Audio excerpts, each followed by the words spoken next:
The following program is presented by the Metropolitan Library Service Agency.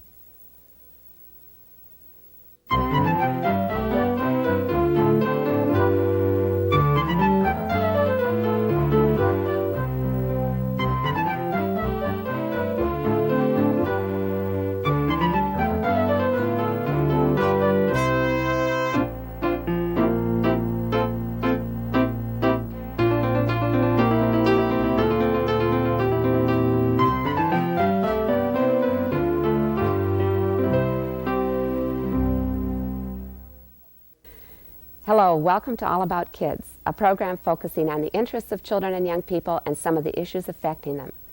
The Minnetonka School District has chosen to make youth volunteer projects a district priority.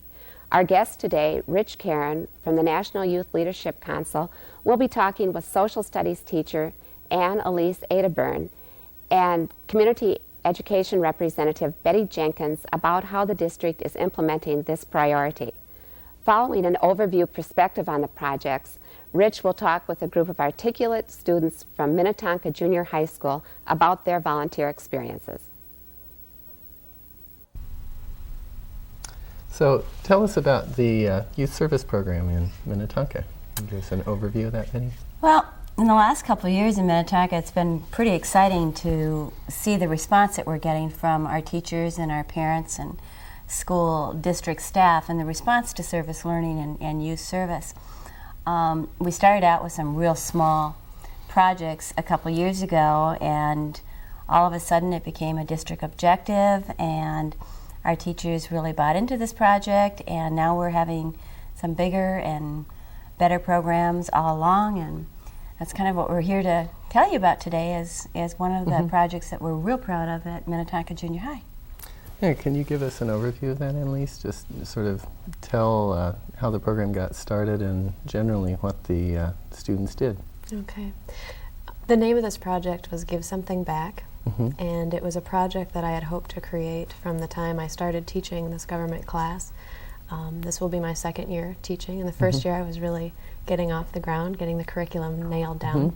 By the second year I had committed that I wanted to have a project dealing with community service. And I was very excited, but at the same time it made me very nervous because it can be very difficult and overwhelming to plan a community service project. And so what I did is I sat down and decided exactly what I wanted to accomplish. And basically what I wanted was for the kids to have an experience with community service that would be non-threatening and allow a great deal of creativity on their part, and also allow them to take the risk that they were ready to take. Basically, the kids their assignment was to spend 3 hours in direct contact with another person, volunteering some kind of service. And I found that kids would work with anyone from a small child that they would babysit for free for someone who was in a bind, all the way through visiting elderly people, and every group in between. And we'll get to talk to some of the students in a little bit, so we'll get to hear from them what they did, a little bit of what they learned and so forth. Okay. Either one of you, why community service? Why is that something that's a district priority? Why is it something you wanted to do in your classes? Well, from the district standpoint, really feel that by engaging kids in youth service, it teaches them an ethic that they can go on to live with and be adults, kind of a citizenship responsibility. One of our district, everybody knows about the 3 hours. Well, in Minnetonka we have 4 hours, and the 4th hour is known as responsibility, and this really fits into that objective. And as far as a government course, I know that a lot of government is knowing how to use government, knowing the structure, knowing the 3 branches of government and how it operates. But I also know that what makes government go is the morale of the citizenry of the country, of the community. And I think that community service projects help people understand each other, understand different perspectives in the community, understand some of the problems, some of the solutions maybe too. So I think it fits in a government curriculum as a kind of civic responsibility that feels good. So it's both the responsibility to do something personally, but it's also a way for the students to learn about how the community really works, not just sort of the models that we teach about in class, but to get out there and see that it's more complicated than the descriptions in the book.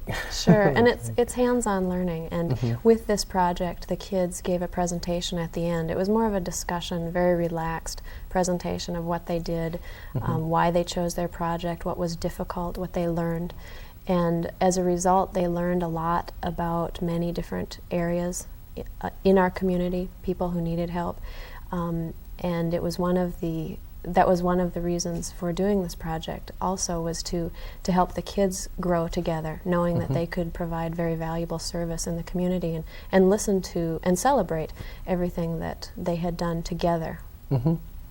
It's really not a very new thing to do community service projects in school. In fact, that's been going on for a long time. But there's I know in my work, one of the things we see is that there's a greater emphasis on what the students are learning from the experience, and that an understanding that it's a two-way street. Can you tell a little bit about how you help the students to learn from the experience, in addition to having them actually be out there seeing things? When they came back, you did some things too. Well, I guess the learning started before the project, because we had to spend some time talking about how you offer to help someone. Some people don't want help. Some people will be very glad to have help. In other services, you have to make a formal commitment to be there at a certain time. And so we talked about the whole approach to giving something to others, and why that sometimes can be a little awkward. And so that was part of the learning, was to role play what it is like to contact someone and say, I'd like to help in some way.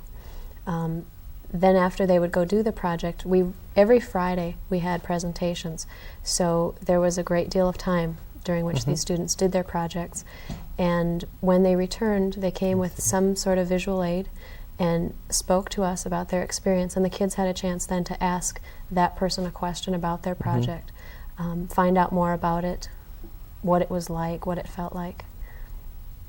Good. And then you also had some kind of a paper that you assigned? That's right. This was an interdisciplinary unit where the English teacher that I work with, Jerry Bartow, also works on an interdisciplinary team that I'm a part of.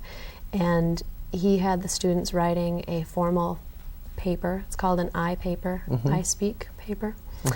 And it discusses what they did, because they are the official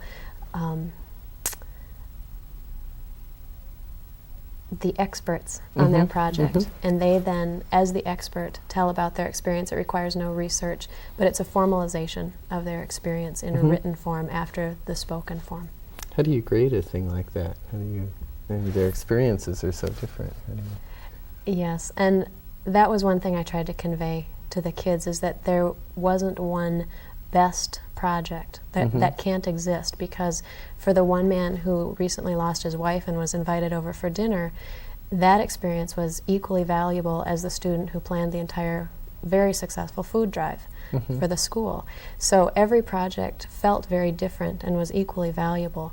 And as far as grading it, they all got very high grades because they did what was asked. They spent 3 hours giving of themselves in a very honest and meaningful way, and then were willing to tell us about it.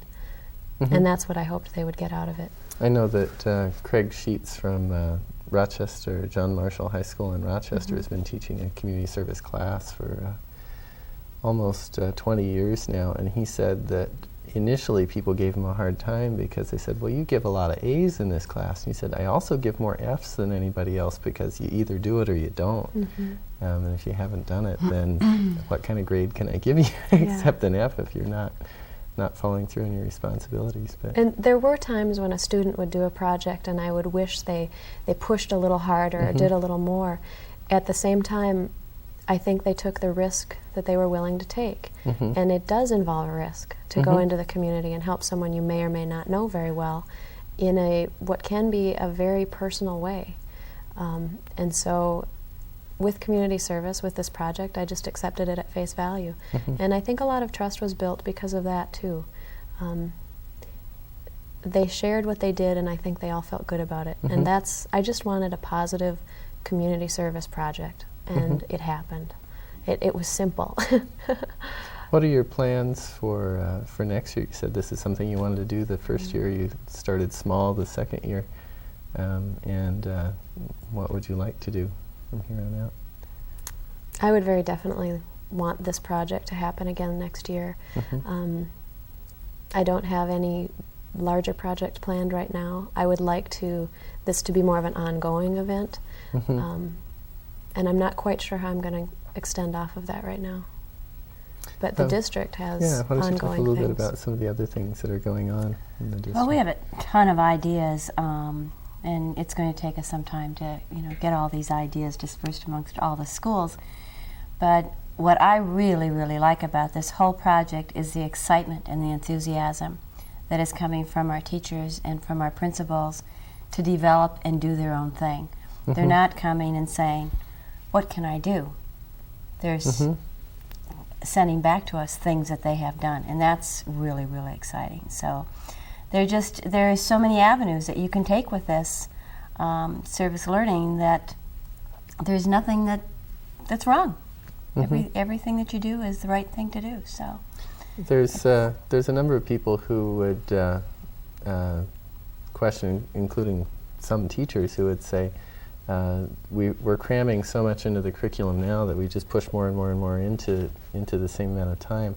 How can we add one more thing? Did you cut out something else that you would have done normally, or? I know that I've refined my curriculum from one year to the next.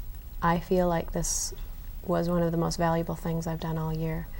And I guess part of the perspective I'm coming from is I'm thinking back to agrarian societies where there was a real need for kids in the family to perform a specific task. And today in our society, I don't know that kids get the message that they're valuable and they're needed and they can do things that are of extraordinary help in a society. And if they got anything out of this project, I hope they understand how much they have to give and how valuable they are and how needed they are. And so I can't imagine that I left out another unit that would have been more valuable than this. the other thing is always being able to talk about that teachable moment in the classroom, that you can teach service learning or youth service by just talking about what happened on your way to school this morning, and talk about how maybe some kids can pick up that newspaper and bring it to the door of a senior citizen on their way to school in the morning. And youth service can be that simple. Good. Well, now let's hear from some of the students that were in the class, and we'll get to hear about their experiences. Okay. Each one of these students was someone who chose a project that anyone could do. That's part of why they're here today. They're very easy to do projects. Welcome to the students from Minnetonka Junior High who are involved in the Give Something Back project. And we're going to get a chance to hear a little bit about your perspectives on how the program went and so forth. We just heard the overview of the program. And so if I could have you just tell what it was that you did as a part of the Give Something Back project. So I'll start over here with Katie. She volunteered. Well,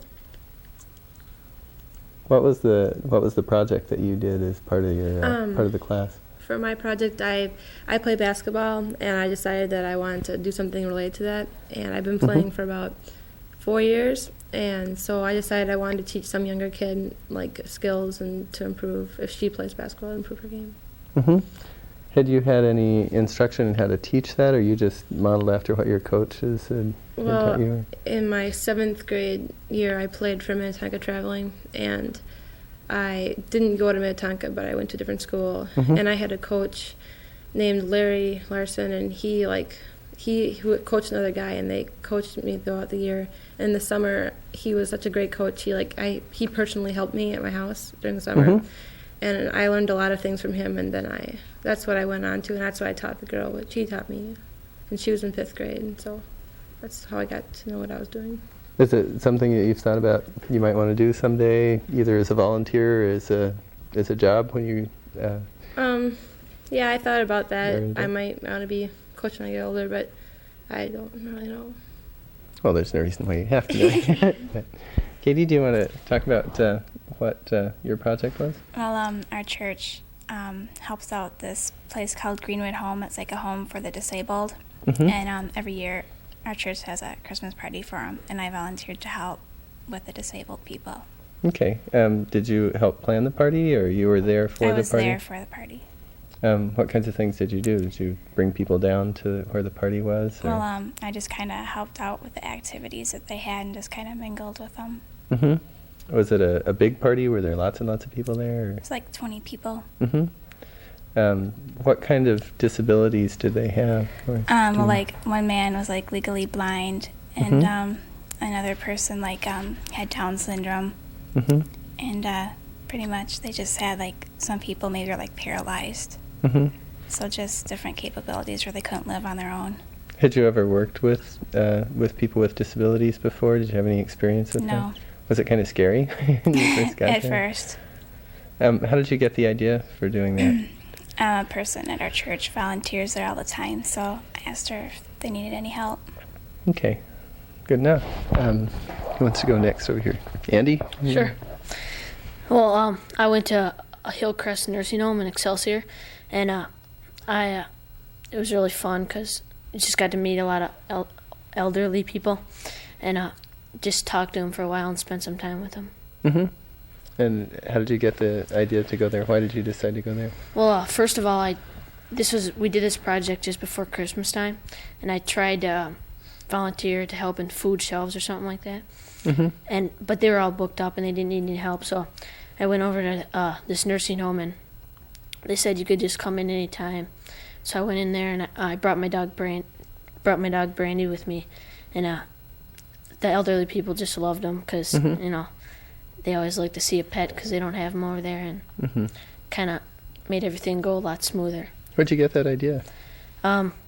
We called the guy that worked at the nursing home, and he suggested that to make things, go smoother, if you have a pet or anything like that, could bring it along because the elderly people just love that. So it really helped to have somebody talk to you who was from there, who could give you some tips and pointers. Okay, great. Eric, do you want to talk about? What I did is work at a store called The Clothesline, which is owned by the Junior League.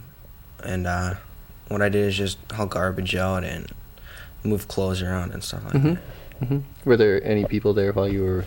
Yeah, there's some needy people who help me out and stuff. So they work as volunteers there too, people who come and get. Well, they don't. They're just really friendly. They didn't work there or anything. But they worked as volunteers the same way you were, or? No, they were just there shopping. Oh, okay. They're just real happy, I guess. Wanted to help me out. How did you get the idea of going there? My mom works. She volunteers there. That gave me the idea. Was it a good experience? Yeah, I think it was. Okay, good enough.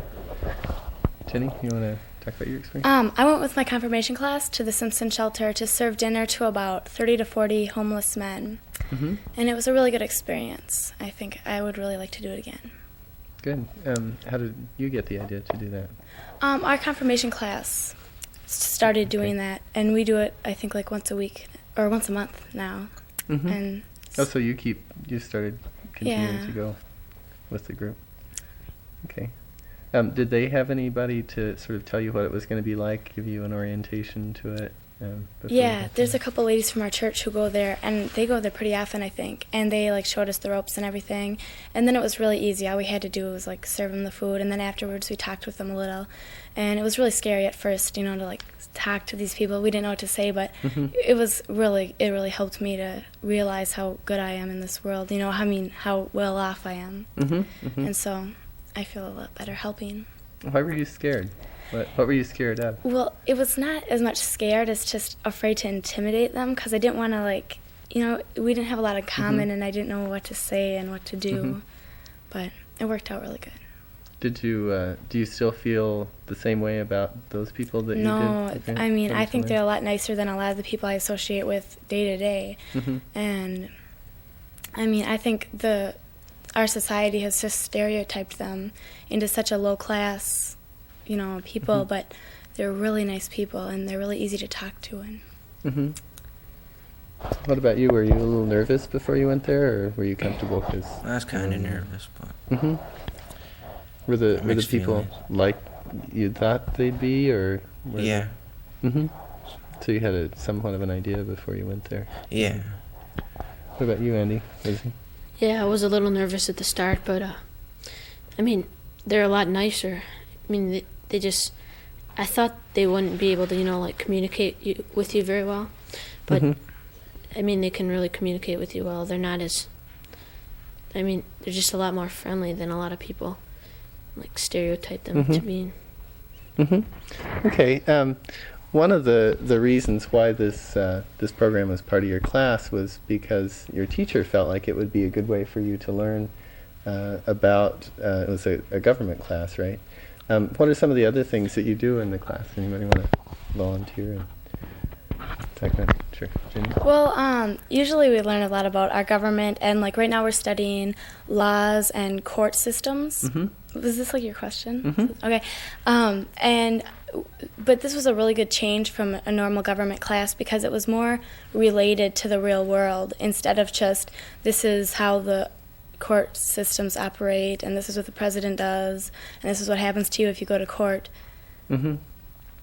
So you feel like you understand a little bit better how those things work because you met some people who were kind of on the other side of that. Right. Anybody else have any ideas that you can connect what you learned in the community with what you're learning in the class? Are there any particular things that you've thought about since you went out and did your volunteer experience? One of the things that you had to do was to write an iSearch paper. Can you tell me, Katie? Maybe you can tell me a little bit about what you did for that. What was the assignment for that?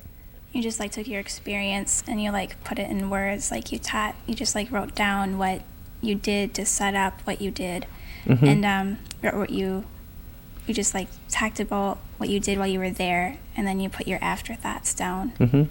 What were some of your afterthoughts? What were some of the things you thought about? Oh, I mean, a lot of people I think don't like to work with disabled people because of how different they are physically. But I mean, sure they are different physically, but in the inside, emotionally, they're the same as we are. And to me, I mean, that's all that counts. So, I mean, I think it was a worthwhile thing, and I'm glad I did it. Was that something that you felt before you went, or that people with disabilities are really the same as us? Not as much. I thought that they'd probably be different, but then once I got there and I met with different people, it changed my attitude around. What kinds of things did you put in your paper, Katie? After I was done, I felt really good because the girl I taught, I heard about she was playing games and how she did well after I taught her, and when I worked with her, I worked on left-handed layups and things with your weak hand, and she couldn't do a left-handed layup when I first started working with her. And after about the first hour or so, I got her down doing full court layups left hand, and she told me in her game that next day she made 2 left-handed layups in her game. That's great. And it was really nice to see that, and lots of things shooting form and stuff. She told me it really helped her because she's a really talented 5th grader for her age. So it was really nice to see it. Anybody else want to say what it was you put in your paper? What were some of the things you thought about? Well, at the nursing home, some of the people there, they tell me stories, some stories about when they were young, and this one elderly man there named Joel, he said he was telling me a story about how he'd always go hunting with his beagle dogs, and so he could kind of relate to my dog because he was a beagle too. And I tried to just put some of those things in my paper and made it fun. Okay, good. Eric, did you want to say anything? You don't have to. Okay. One of the questions that I'd like to have all of you think about for a second, and whoever would like to respond, is do you think this is something that should continue to go on? just kind of go around. Is this something that the students who are in this class next year that you think they should do? That they should get the opportunity? Yeah, I think it's a good idea. It's better than just writing a paper or anything like that. So. What about writing the paper afterwards? Was that helpful? I thought it was a good idea too. How about you? Think it's a good Yeah, idea? I think it teaches you a lot. Okay. You think it's a good idea? Or? Yeah, because I mean, in government, you got credit for doing the project, and then for just writing about it, you got more credit for another class. So, is it something that you feel like you'll continue to do? Jeni, you said you were already going on. Yeah, we do it a little more in confirmation, and I would like to do a lot more. And I think once I start being able to drive and getting more rides places, I can do it a lot easier because I won't have to depend on my mom for rides and, like, oh, could I get over down here? And I'd really like to do more. Okay. Anybody else? What about you? Do you think you'll continue to be involved in volunteering? Yeah, I've done other stuff already. Had you done anything before that? Or had you been involved? Not really. In volunteer project? So it was this experience that really sort of got you excited about it? Yeah. Great. So that you Yeah, I just kind of needed, I've always wanted to do something like that to get, help people, but you just needed that little extra push to help you get going. Well, good.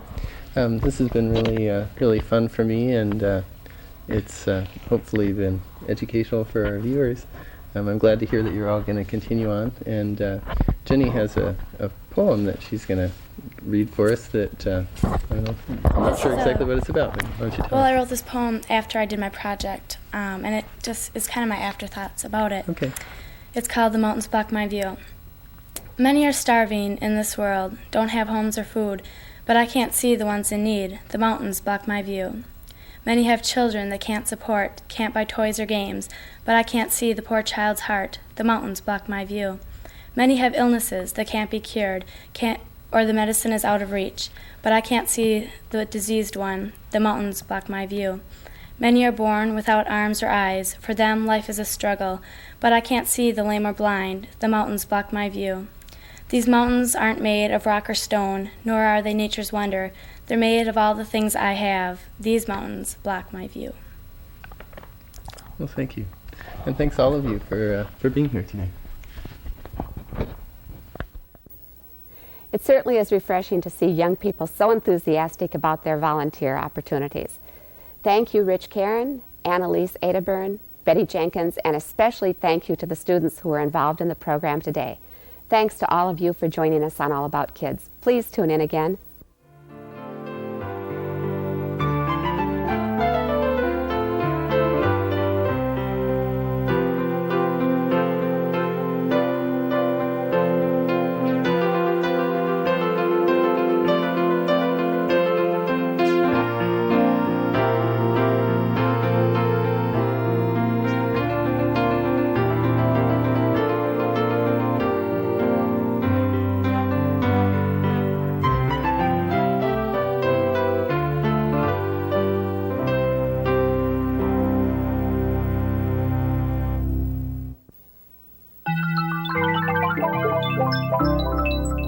This has been a presentation of Hennepin County Library in conjunction with the Twin Cities Metropolitan Library Service Agency. We thank you for watching, and we hope you visit your public library often.